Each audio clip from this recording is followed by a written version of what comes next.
Hi, Melvin from the Econs Tutor here. Today I'll be talking to you about the theme of globalization, okay? Specifically, how it affects the four macro goals. We all know that globalization is a very big topic, okay? So we considered under this theme of globalization the fact that there's greater flow of goods and services across national boundaries, okay? So that's one. We also looked at the flow of capital across countries as well.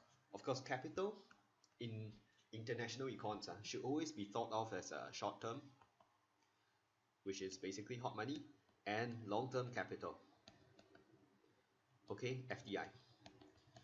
So globalization entails greater flow of goods and services, capital, as well as labor, okay.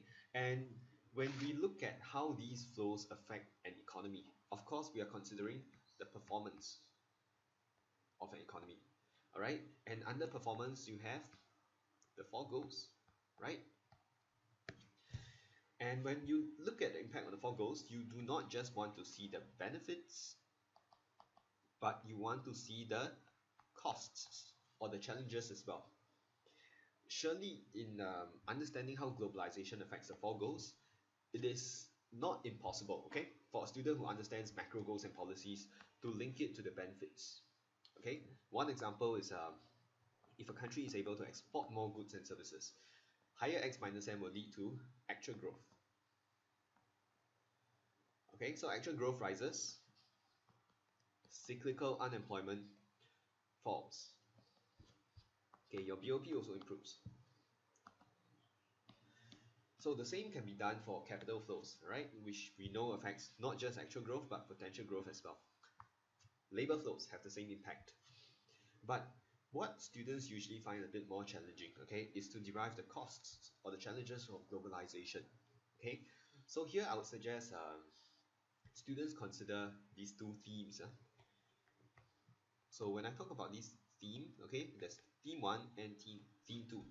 They summarize the challenges, right, or the adverse consequences of globalization on an economy.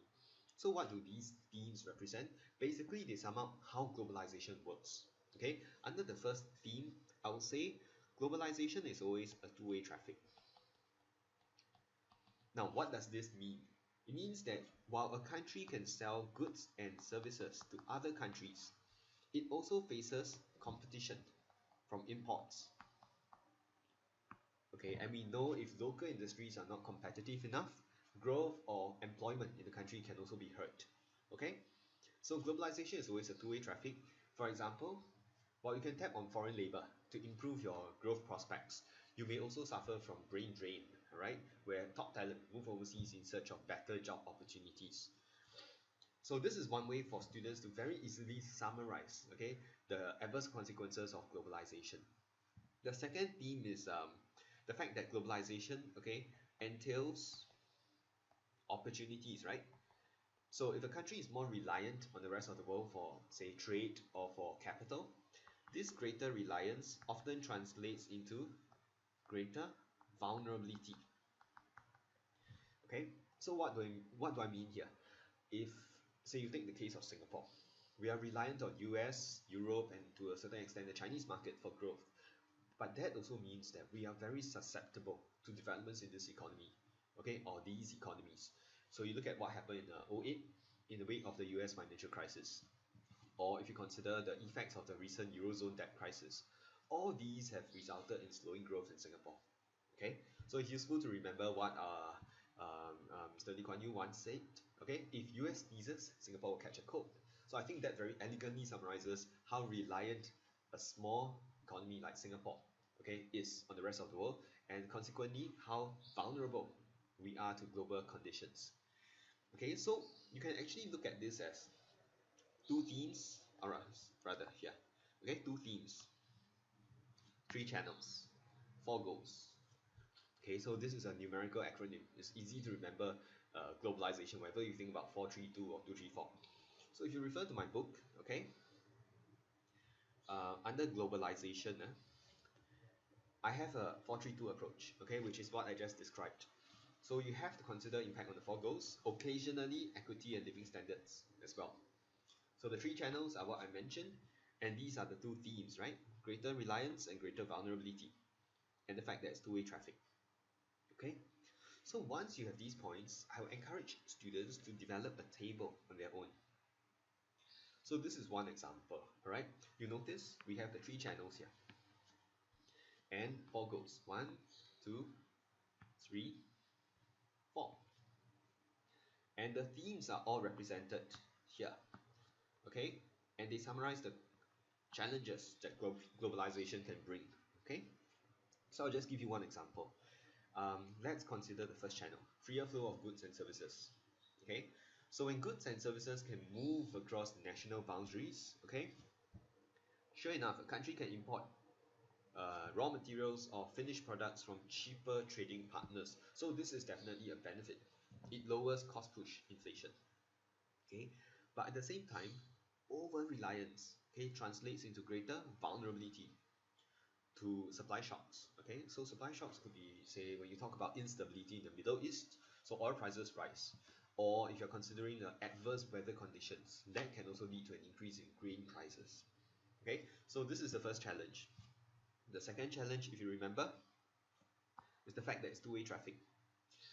So while a country can rely on the rest of the world for imported raw materials or goods and services, the reverse is true. Okay, external demand can also rise when you export to a larger global market. Okay, so that could also threaten demand pull inflation. Okay, you should be able to see how these two themes allows you to spontaneously, okay, generate the challenges from globalization. Same thing for growth, right? The opportunity here is you can export to the rest of the world and you get higher actual growth. Okay, but if you're very reliant on the rest of the world, you're also vulnerable to global recessions. Okay, two-way traffic. While you export to other countries and you source out bigger markets out there, you also face competition from imports. Okay, so if your domestic goods are not competitive, you could have lower C and hence lower growth. The second theme is true not just in your domestic context, but say if your country and another country are vying to export to the same third market, the third country, right? You could also have competition for export markets. Okay, so this is again two-way traffic, right? You face opportunities, you face challenges from incoming or even competition in a third environment. Okay, so this again may challenge actual growth. And of course, this is felt most strongly in European and to a certain extent Asian markets, okay, where China is becoming an increasingly assertive and competitive player. Okay, so you can play out the 2-3-4 approach or the 4-3-2 approach for all your uh, three channels, right? So you will of course find a sample table in my book, okay, but I will encourage students to work this out on your own, okay, because when you do, that's when you really revise the points and it's an iterative process. It helps in your memory work as well. Okay, so that's all I want to share. Same thing, okay, I am available, all right, or you can check out more videos from this website, thateconstutor.com. If you go to my email address, is basically thateconstutor@gmail.com. So text me any questions you have, okay, over there. And since I mentioned text, this is my handphone number, okay. Can't seem to put in the 8, but I said 8, alright. So 90706248. You can SMS your questions to me as well. Alright, thank you very much.